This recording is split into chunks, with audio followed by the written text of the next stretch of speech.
Kobe Bryant, c'est quelqu'un que j'ai suivi, que j'ai commenté ses matchs, j'ai interviewé des dizaines de fois. Il m'a toujours reçu avec le grand sourire et des réponses très intelligentes. Il va beaucoup manquer au monde du basket et de la NBA. Kobe a connu plusieurs périodes dans sa carrière. Une première période, il gagne 3 titres avec Shaquille O'Neal aux Lakers de suite.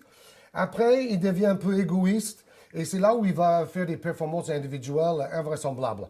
Par la suite, il a encore gagné 2 titres avec Pau Gasol l'Espagnol, avec les Lakers, en redevenant plutôt un joueur d'équipe et un leader de groupe. Mais bon, pendant cette période un peu individualiste, son équipe était affaiblie. Il avait un peu poussé Shaquille O'Neal vers la porte de sortie. Et c'est vrai qu'en 2006, il met 81 points dans un match contre Toronto. C'est le deuxième plus gros score de l'histoire, après les 100 points du fameux Wilt Chamberlain en 1962. Donc, une performance historique. Mais bon, Kobe, c'est 5 titres en 7 finales. C'est un palmarès inégalable. Il allait rentrer dans le Hall of Fame, le panthéon des vieilles gloires, cette année à venir. Donc, c'est une énorme perte pour le basket et pour la NBA. Toujours à l'image de Jordan, mais d'autres grands champions comme LeBron James ou Tony Parker également, il voulait toujours progresser. Même s'il était le meilleur joueur au monde pendant cette décennie-là, il a continué à vouloir ajouter des choses à son jeu sur le plan technique, comme Jordan a fait, et toujours travailler de plus en plus physiquement pour être au top. C'est pas parce qu'il était en haut qu'il s'est satisfait de cela. Il voulait toujours être plus fort et aller plus haut. Et donc, il est devenu à la fin, après 26 ans de fidélité aux Lakers de Los Angeles, il est le 4e meilleur marqueur de l'histoire de la NBA. Il vient d'être dépassé récemment par LeBron James, quelle ironie.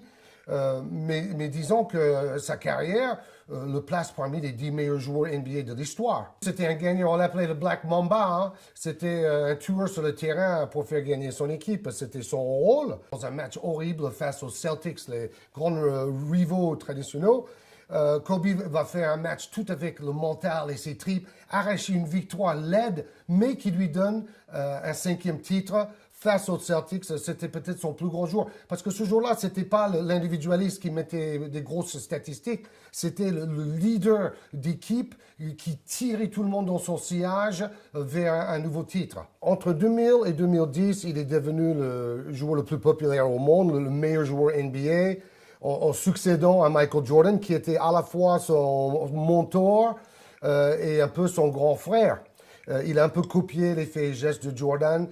Il était presque aussi fort au niveau des titres. Il a gagné 5 titres en 7 finales. Jordan a gagné 6 titres en 6 finales. Mais on peut dire qu'entre 2000 et 2010, c'était le joueur le plus populaire au monde, aux États-Unis, en France, en Chine. Et cet été passé, il était l'ambassadeur pour la Coupe du monde du basket en Chine.